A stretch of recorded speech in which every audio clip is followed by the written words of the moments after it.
Hey, everybody. Welcome to the HeartStream Musings podcast. Super stoked that you're here. This is the first time that I'm actually also doing a video recording of the podcast. Normally, I just do audio. But I was talking to a dear sister of mine this afternoon. We had a little sister girl date, and she and I were talking about the idea of just showing up. And I feel like this podcast has really allowed me to show up and overcome my fear of being seen, which was something that was so real when I first started, the early stages of my business, and allowing myself to share or even think that I had something to say. And so it's just really cool to kind of see the different levels of growth that I've had along with this podcast. So the first time that I actually did this podcast, I joined this course to help me understand how to even run a podcast, how to even set it up, how to publish it, all of those things. And it took me forever. And I would always script everything out for the earlier episodes because I just wasn't comfortable yet with my voice of knowing and having a voice and owning that and a lot of that stuff. And um yeah, so like a lot of the episodes in the very, very beginning, they were just all scripted. And then eventually I remember talking to another girlfriend who just sounded so natural. And I said, "How do you do it?" She said, "Oh, I just have an outline. Or I just freestyle." And I just remember asking her, "Do you think I can do that?" She said, "Yeah, I believe in you. You can do that." And then so eventually I dropped the script. Then I just started freestyling. And then I got really good at that and just really honing into my intuition of just being able to speak. And then now after that talk today with my girlfriend, I realized, oh, I want to try doing video with podcasting and just showing up today and seeing how that makes me feel. And so I almost feel a little proud of myself. Like, oh, wow, I'm doing something that makes me uncomfortable. And I just have anytime that I do a solo episode, it's because I'm super excited and super passionate about the topic that I'm going to speak about. And so today, what I'm going to talk about is just the power of sisterhood that I felt. And so I'm not going to go into the whole experience of what, my tantric yoga training experience was like. I'm going to save that for another episode and release it on a different date. But this is just kind of this is just a bonus. And being in this portal with women for a month of feeling like we're in this Shakti temple, learning these sacred rituals, purifying our bodies energetically, physically, like just all of these things, um, really allowed us to show up in a way that was just real and raw. And, I always I used to say to everyone, like, "Oh, hey, sister," hey, just that deep bond. And if you haven't heard or listened to my previous podcast episode where I talk about the power of, communing in sisterhood and healing the sister wound and all of that, like I talk about that in previous episodes. So I have two episodes where I talk about healing the sister wound, and then I also talk about the power of women's circles. And so I feel like this is kind of the third version of that. But, anyways, I am like coming back from that training program. I wouldn't say I was necessarily ready to teach. I wasn't ready to teach tantric yoga because to me, it's such a very sacred spiritual practice. And I want to be able to embody those things. And sometimes when I think about how spiritual this experience was, I look at, oh, wow, just even my perception of what I thought it was going to be, which was essentially, you know, learning a couple of asanas and teaching different people, tantric yoga. And then that was it. And then I realized, oh, this was a yogini training. It wasn't yoga teacher training. It was truly a yogini training. And what does it mean to embody and hold these deep rituals and practices and to really manifest it into your own practice. But I feel like I'm digressing. That could be a whole other separate episode about, the yoga industry and all of that stuff, and how teachers show up, and, what teachers resonate with, teachers, don't resonate with me, and what do I look for, and what type of teacher I want to be. But the thing that really, really resonated me and just solidified for me after coming back was this idea of sisterhood. And so what really drew me to this tantric yoga training was the fact that it was just women. There weren't any men at all. And I love that we were all together awakening our, or unearthing our Shakti, and doing um Shakti dancing and just communing together. And it was such a beautiful experience of holding space, but then also allowing each other to just really show up raw and true and see each other in that light, not trying to hide anything. And so it almost makes me scoff, because it's like these different levels of of sisterhood that I felt. Like, of course I have like my ride or dies, like one of my dearest sisters, my friend. I've known her for over 22 years. Like, that's crazy. And so she's so dear to me, and I love her immensely. I can like go on about her. And so what was so potent is I was able to meet these women and connect with them on such a deep level, because we had this shared experience that we aren't like, sure, we can communicate it to other people of what we've been through, but no one will know unless you were there. And the energy that we created together and the bonds that you formed. And the sweetest thing that I know is that we spent so much time together. I mean, we were literally up from 6:30 in the morning to like, I don't know, 10, 11 at night, just doing classes together, learning together, practicing together, swimming together in the Aegean Sea, which was so beautiful. But the thing that was so interesting was there was nowhere to hide. And so a lot of the times you had this experience where, you would get triggered and you couldn't hide from it. There would be days where you would have a great day, and you wouldn't have a great day, and you would share about it honestly, in our check-in circles of, where are you at emotionally, mentally, even physically, how's your digestion. And you could notice the wavering in people's moods and how they showed up, and if they were present and what was coming up for them, or if they couldn't be in a certain activity we were doing because maybe they had an emotional release that came up. And so, to allow yourself to really be seen and witnessed by other women just created these bonds where we felt so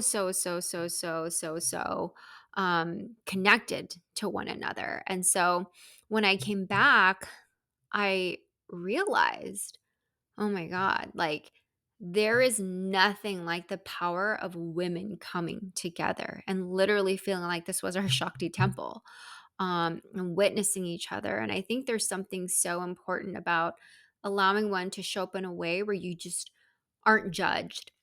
And I was a part of the 12-step community for a very long time. It was, one of the biggest things that really kind of opened up my spiritual awakening again, after being raised Catholic, and growing up with that and having that conception of God, but then moving into 12 step and having this spiritual program. um, we were taught to be very real and shares. And so if you actually go to a 12-step meeting, you will have someone share their experience, strength, and hope. That's actually the structure of how someone does a share. And they talk about what it was like, what happened, and what it was like, those three things. And I remember when I first got sober, people would just scream out, tell the truth, And the beautiful thing was, once you walked through those doors into a meeting, everything that you identified with was left. Your job, how much money you made, like everything. When you were in there, you were considered an equal, and that the only thing that you had in common was just like that experience of wanting to get sober, wanting to help another person out. And I can see, in retrospect, why I ended up staying sober was because of the spiritual community. And I see that's something that's very much ingrained in me. I'm very much a community builder. I love having a pack of people around me. Like even if I'm working with a coach one-on-one or a mentor one-on-one, I will always find people to huddle with. Like even starting my business, my dear friend, she said to me, if you're going to start and you're going to be an entrepreneur, you're going to have friends who don't necessarily understand you. And so how do you, create this group who understand your insights, your challenges, your wins, like everything so that you don't fall to the wayside. And for me, I felt like that's just an important part of how I succeed is I'm always able to build a community around me. And I've truly, truly felt the experience firsthand of how many times that I felt I was carried by a group. And so in this idea of a 12-step model, it felt very much like, oh, wow, I can actually tell the truth and I won't be judged.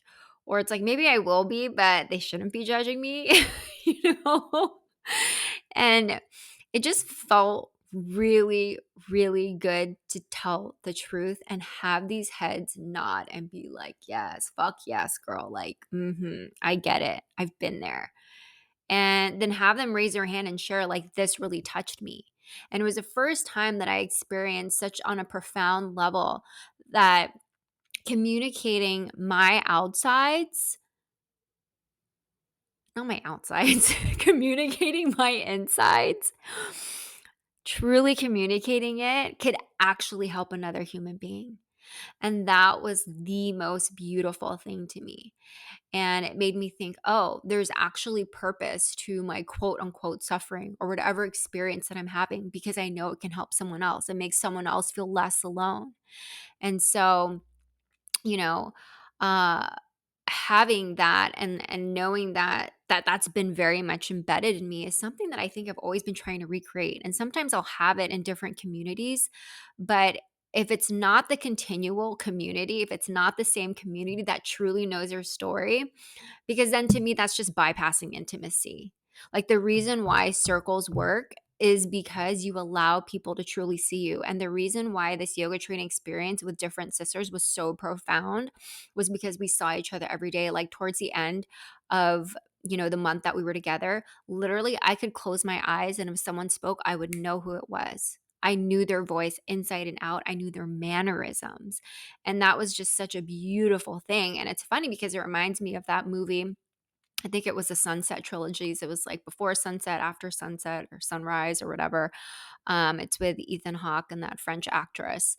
And at one point, she says, "Oh, don't you get sick? And like, I wonder if someone get like it was." She was talking about an old couple and how this I forget whether it's either a husband or the wife, they're like saying the same story again over and over again. And, one person has a perspective of like, oh, doesn't that get boring? And the other one's like, oh, I actually don't think, maybe I'm telling this wrong, but basically the gist of the story is that she finds it really endearing when you know someone's mannerism, the actual story they're going to tell because you know them so well.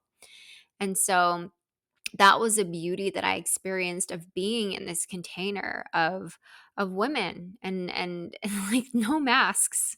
Like sure, there's maybe a mask up in the beginning, but eventually you got to know people's mannerisms to the point so well that you realize, okay, they're not having a great day, or you were just very attuned to the group's energy. And even at one point, there was a point where there was sort of aggression or just people didn't have a good day, and that was a period where my teacher said, okay, this group's purification level has begun. And not necessarily from the physical level, but or maybe there was a physical level, but then also the emotional level, like shit comes up and you're triggered. And so it was so interesting because that experience was just like life. It reminded me of family. It reminded me of times where it's like you're not going to like every single thing about someone, but you learn to love them anyway. because you see the divine in them. You see yourself in them. And so, there were a lot of times where we had different sort of rituals and activities where we could really understand that we were the same. If we had any inner critic talk or judgment, we realized that we were the same and that what someone else was thinking, we were thinking too. And the beauty we saw in each other, like in the beauty. And so if you've never experienced um, a women's circle of coming together, of someone welcoming you, and I've hosted women's circles before where it it didn't go as deep, and that's just a mirror of how comfortable someone is to share something. And granted, in the very beginning, I just was not very comfortable at all. I would only tell certain people certain things, or I wouldn't like share in a big group, or I would just get so nervous I'd want to control what I would say because I was so focused on what someone else was thinking of me, and all of that. And then at the end of the day, I was like, I don't give a fucking shit. Like, who fuck cares? Um, and now what I really love is that people go up to me and they'll listen to my podcast and they're just like, damn, you are hella real. Like, you tell everything. And I know way more about you than I do know, than you do know about me. And you're really good at sharing. And it's because I've trained myself. I didn't show up this way to be completely open and free. Like in my family, like you just brushed everything under the rug. Like any feeling other than anger just was not accepted. And so being able to create that space and train myself and you know, get over the fear of being judged. And even now, like being on this camera, right? Like being on this camera and talking to you and da da da da. It's like a totally different vibe than, closing my laptop and then just using my mic and just speaking into the mic. But it makes it more of, in a way, a co creative experience because I feel like I'm talking to someone. I feel like I'm talking to an audience, or it's not just like a one-sided journal that someone's finding and it's an audio journal and they happen to be snooping. um and so yeah, I mean, just the power that that experience had is just so profound. And I knew when I got back that I wanted to create a deeper container. And a deeper container to me is, what does it mean to truly, truly drop the mask? What does it mean to show up non judgmental and actually have the courage to say what's going on? Um, and want to step into that and be invited to that. I think that's something, if it's calling you, then try it and let your guard down and allow others to see you, because I know deep down inside, all of us do, we want to be seen in a certain way. We want to be admired for the truth that we share, especially in a world that feeds us truth that isn't ours. And then one day we wake up and we realize, oh, that was not mine to take. And what do I do with this? Who am I if I am not the things that people identify with me, or like I identify with me, but as they define me? Who am I truly? And so it's a really interesting take on, giving yourself the permission to take up space, and even watching yourself. If you find yourself judging another woman sharing in circle, what is that telling you? Um, and any time that I find myself judging another person, it's because, essentially like I'm judging myself. And immediately I think of the reframe of, how can I see the divinity in this? And how can I take it back to the divine? How can I take it back to know that this is a unique expression of Shakti, the feminine in her divine form? And it's funny because I always used to, when I used to go to church when I was little, I'd always think, okay, my prayer after getting the Eucharist is, I'm going to kneel down and pray. I'm going to look at all the different people that are at church. And I love that, and I look back at it because it's me looking at the different expressions of Shakti manifested into this world, the beauty in this world. And so if someone is sharing their different opinion that I don't necessarily agree with, I'm always trying to find the middle way of how can I go beyond my perspective? How can I go beyond my opinion? Because when I start to get self-righteous and think when I want to be right or what's wrong or labeling things, then that's when I know I'm not at a good place and I need to release my ego from it, right? And so a lot of the times your ego will be met, but how do we use that as alchemy to polish ourselves, to refine ourselves, to walk more towards the path of love instead of divisiveness? And how can you allow yourself to really show who you are so you can develop these true intimate bonds with people and let them see you?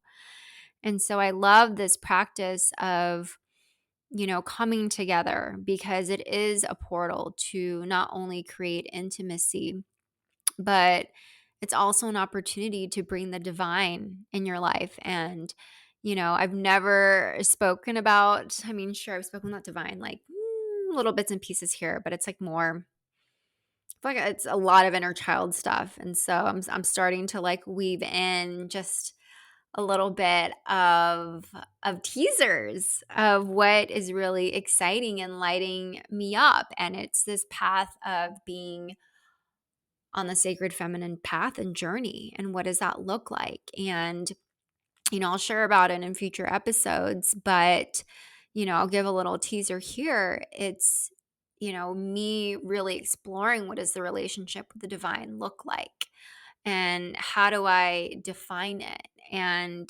it's it's something that's so exciting to me. And I've always been a very, very spiritual person.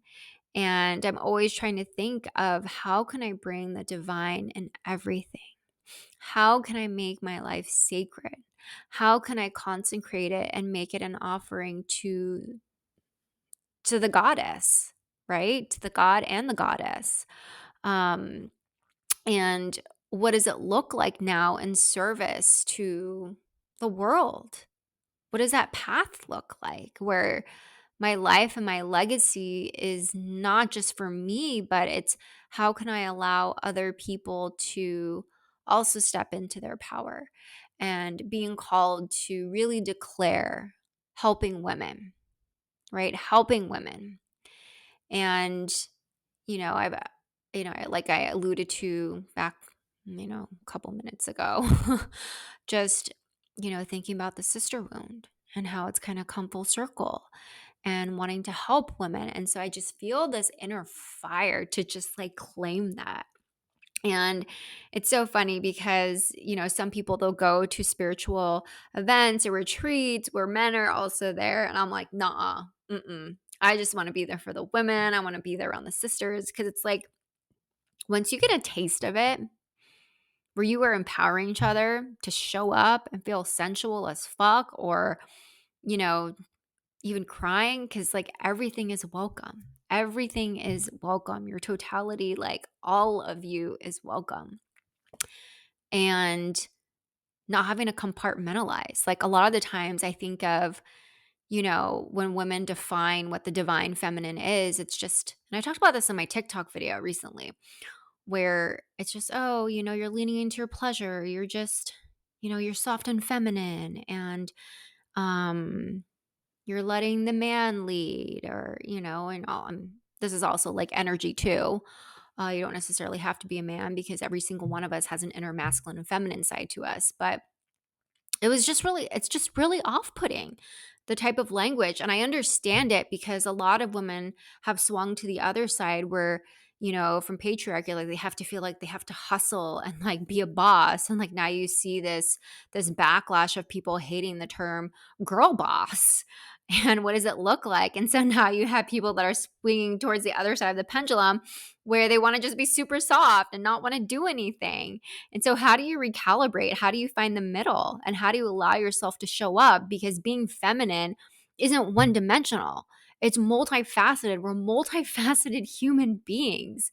And so you need to have that balance. You need to have both and not outsource it to other people to expect them to be a certain way to hold that masculine structure for you. And it's so interesting because when you're in circle, or at least in the circles that I want to create and cultivate now and hold that deep, deep, deep space for people to show up and be who they are, like their raw, authentic selves. Like, yeah, express what's coming up for you. Express your sadness, express your rage. Like, you don't need to contain it, right? You don't need to contain it in order to make other people feel better. Just show up as you. Because a lot of the times we're very much people pleasing. We have to be a certain way. We have to be feminine. We feel like we have to look pretty. Like, I will literally, because I did research. I was like, what are people spewing about divine feminine, specifically on TikTok? I really, really wanted to know. And it was just a lot about letting the man lead. And I was kind of shocked. I was like, okay. That's very interesting. And just being pretty. And it's like, then that's just a one-dimensional feminine person. I'm not really sure if the divine is brought into that. How do you bring the divine? When I think about the divine, I think about the goddess. How do you treat yourself like the goddess? How do you show up like the goddess? Um, and that's like a whole other spiritual topic of what does it mean, and deep study of the different goddesses and the different archetypes, and cross culturally, literature, all of that stuff. And I feel like this phrase is very much thrown around loosely just because it's popular. Um, and women want to opt out of the patriarchy. And so I'm seeing this gap. I'm totally seeing this gap. And, recently I came across the term dakini, which is, used in Tibetan Buddhism, where it's a term that's used to really encapsulate and define what is that unbridled feminine energy. And so it allows for that rawness, that realness. Where it's like you can be untamed and wild. And that's why I love the wild woman archetype, is because she's the one that's not giving a fuck. She's sharing her truth. She's not going to back down. And you can be fierce and you can be strong and you can be loving and you can be all of those things that are considered polarities, but it makes you multifaceted. It makes you very rich. And that's why I do love Tantra, because it allows you to see the divinity in everything and how you're showing up, and however way your Shakti wants to express itself. And so that's what I want these circles to hold, is that divine expression of who you are, which is so sacred because it's unique only to you. Only to you. And when you show up in this world as a way where you allow yourself to be that sacred expression of Shakti, like, that is power. That is power. And you give someone else to feel that they can express themselves. And it was so interesting because I was talking to one of my sisters today on our sister date. And, she said that, she was able to express herself in movement, and she allowed other people to want to express themselves in that way. And that was the same thing that happened with me in my training. Like when we did the first Shakti ecstatic dancing, some people felt uncomfortable. And then later on, one person mentioned like, oh yeah, but then I saw my sisters feeling like really into it. And then it's like, oh, okay, I can do it too. And I used to be like that too, where I was just like this, I don't know how to find my sensual energy. Da, da, da. And now like whenever I have sensual dancing, I'm just like, hell yeah, like let me feel into myself. And I love that. I love that I'm able to really, really feel into that unbridled energy and just let it come out and just let it be an expression of love and devotion, and really, really showing gratitude and reverence of like treating your body like a temple, that it is an expression and a manifestation of the divine, and movement, right? And movement, and really thinking that everything you do is sacred and a ritual. And so that is why I'm just so excited and juiced up to offer these online circles. And so that's what I just felt so much fire coming back of, I want to hold these sacred women's circles. I want to have a journey into the sacred feminine. I want to explore different spiritual topics where people can be raw and real and honest and share what's going on and not feel judged. And just be real, right? Like, we don't have to walk around eggshells around each other. Like, we can be transparent with each other.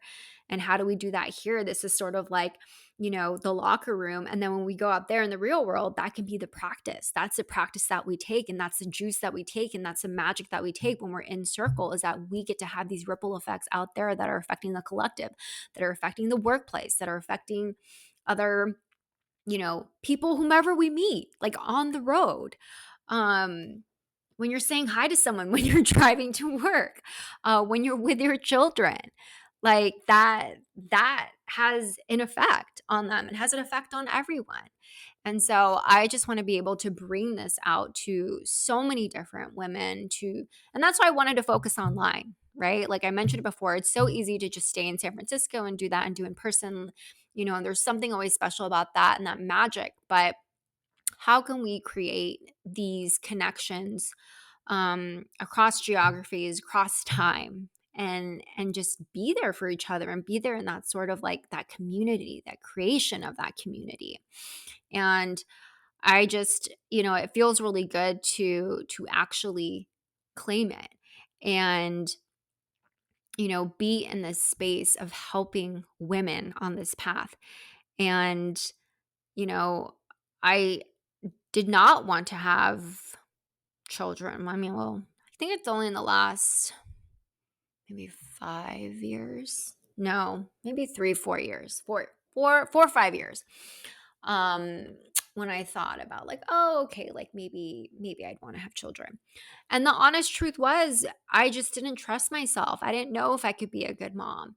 And I mentioned it in my previous episodes.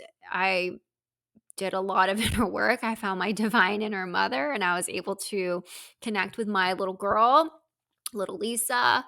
And from that experience, I know that I will be a wonderful mother. And, God willing, when and if it does happen, and, when my partner and I choose to try, we will be granted a baby, if it's in our dharma, if it's supposed to happen. And I remember for the longest time, I only wanted to have boys. I wanted to have boys because I wanted to take the responsibility of what it was like to, raise a son, raise a man into this world. And I just wasn't open to raising one. I just didn't want to raise a daughter. I didn't want to raise a daughter. I know a lot of other people are just like, oh, I'd love to raise a daughter. I want a daughter. But for me, there was just something about boys. And that's why I love that my sister has two boys, because I feel like they're my own. And I get to play with them and I get to teach them. Although sometimes I can be a really tough discipliner. But I'm learning, and I love that. I love that I get to learn, even if I'm not, a direct parent. I am vicariously, and I will always say sorry to my nephews, especially if I feel like I have done something wrong, because just because I'm older than, a little kid doesn't make me think that I know better. I think for me, it's really important to honor and be humble and exert humility and say like, hey, I fucked up. Like, I'm sorry, I did that. Did that make you feel this way? To honor, acknowledge, another human being's feelings. And so it wasn't until, honestly, maybe the last couple of months. No, really, like just a month ago, where I thought, oh, I think I would be okay with having a daughter. I think I would be okay with having a daughter. And I just didn't. I didn't want one. I didn't want the responsibility of raising a daughter. I knew it was a lot harder. I just thought about, oh, all the stuff that women go through, all of those things. And then I started to think about, okay, like she's probably going to be a brat. We might fight when she's a teenager, blah, blah, blah. Like all of these things. And I just saw these beliefs that I had, that I created from certain experiences, from media, from TV shows, of what I thought that my experience was going to be like. So I was projecting and feeding myself these thoughts. And I remember my partner, he always told me, he was just like, oh yeah, I really want girls. I really want girls. And I would always ask him, why? Why would you want girls? Like hell to the no. And he said, oh, because I would love to, do what she wants and treat her like a princess. And I remember when he said that, immediately in my body, I thought, like, oh my God, I think one day I might be jealous of my daughter. And I don't know if any other parent, I mean, I don't follow mommy bloggers, or love that I said bloggers. That was so like 2011, 2013, or mommy influencers. But I just don't know if anyone's openly speaking about it. I think the ones that are openly speaking about it are the daughters whose moms were whose moms were jealous of them. But I haven't heard of any like mother's perspective. And the first time I heard of a parent being jealous of their kid was actually in a fucking 12-step meeting, because people were honest, like I told you about. And so I just remember having that feeling of like, oh my God, my daughter's going to be treated better than I am. And, she's not going to have to go through daddy issues of abandonment and chasing these emotionally unavailable men and blah, blah, blah, blah, blah. Like I had my moment of like, wow.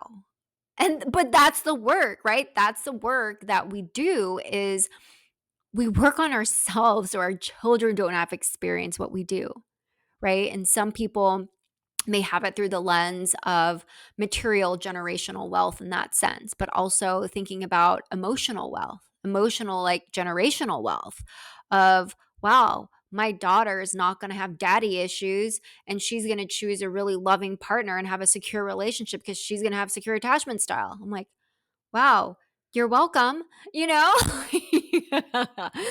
You're welcome. I'm doing all, like I went through all these challenges. Or it's like, I think of my parents working so hard to send me and my sister to school and have a great education. It's like, oh, you're welcome, and this is kind of like my you're welcome moment. And, now I just think, oh, wow, she's really lucky. And I'm really glad that I got to choose someone who can show up and be there and be a good father, who wants to have a daughter, who's excited about it, who wants to do all the things that she wants and like treat her like a fucking princess, because that's what she fucking deserves. That's what all women deserve and nothing less. And so she won't be in, hopefully she won't be in therapy sessions talking about, her father who mistreated her or whatever. And that's the beauty of this gift, right? And so it's only recently that I decided not decided, but it's just I accepted it and I welcome it and I honor it. Like, oh, it would be a privilege to have a daughter. And I almost feel like coming back, this is my dharma has become even more real.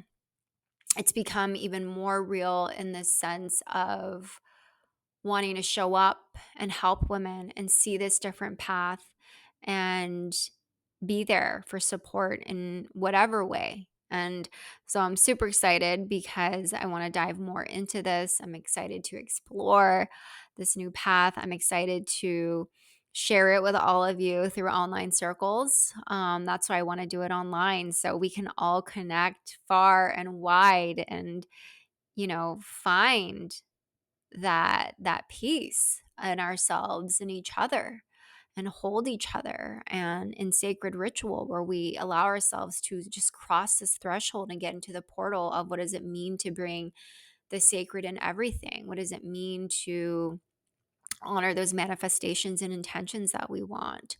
What does it mean to connect more to that divine feminine through ritualistic practices that allow us to tap into nature and the different elements and working with it, and really seeing each other in that and connecting and asking each other like, hey, how is that going? You shared about that circle, and just really build community. And so that is my wish. So my next circle, my first one that I'm hosting coming up is on November 27th, and I'm super super excited. It'll be a lot of fun online. I will link it in the show notes of how you can sign up. It's on Eventbrite, and it'll be on November 27th with the full moon. I've always, always, always loved the lunar energy ever since I was a little kid. My sister and I, we shared the same room, and we had a balcony, and any time that I just could not sleep, I would open the blinds and the curtains, and I would just look out at that luminous moon, and I just had this longing towards it and for it. And it's sometimes I'll do work with a new moon, but I just felt really called to do something with the full moon. Right, the full moon is really about, what do you want to release? What are you willing to let go of? And what are you here to celebrate and honor? Everything that has come to fruition. It's like the new moon is intention setting, and then the full moon is really about celebration and releasing and allowing. And so I just love being able to work with the cyclical nature, which is representative of the divine feminine, right? Being able to work and tune into your cycles and nature, and what does that look like? And so just allowing us to have the space and time to create rituals around the full moon is just so powerful. And I will do a Tantra yoga sequence where we are working with moon salutations just to honor that full moon that day, and be in its presence, and be with each other. And the theme for this one is tending to the sacred void. And what does that mean? And so when I think of that liminal state, oftentimes, especially in divine feminine work, we talk about the endings and beginnings, the deaths and rebirths. And in Tantra, I learned that anytime there is an ending, the beginning is there as well. And how can you see the non-duality in the duality? And so that's why I really wanted to focus on this sacred void, allowing the power of the divine feminine energy, the creatrix, right? Using that creative energy, because in order for anything to birth and come into being into this world, there needs to be space for it. There needs to be letting go of it, of something, in order to receive something else, in order to create something else. And so how do we get comfortable with being in the unknown? How do we get comfortable in the waiting? And how do we harness that almost quiet, magical power? How do we stay in our power when we don't know what it's going to look like? And so it requires just deep trust and surrender and faith. And I'm so excited to explore that. So would really love for you to be there. It's from 5:30 to 7:30. I wanted to make it 2 hours long just because there's a lot of things I want to do, and I'm just testing it out of like, what's better? It was actually even hard for me to create a time for it, because I didn't want to make it too early or too late for people. And I'm excited to see who shows up. And if it's just like one person, great. You get like a one-on-one session. But anyways, I was just so excited to share this and have this as an offering, because it's something that I really care about. It's something that I'm excited to hold more space for. And I'm so glad that you're with me on the journey, but happy I did this. I'm proud of myself. I did this video recording. I feel like it's just more of a video recording rather than an audio podcast. So I'm excited about releasing both. But Anyways, I will share all of the information on the Sacred Women's Full Moon Circle coming up November 27th. And I hope to see you online. And if you loved this episode, or if you just share it with your friends in your network, I would deeply appreciate it. And if you can't make it to the event, I would love for you to share it as well. It's really important to think about how we can pay it forward, how we can help each other, women especially, and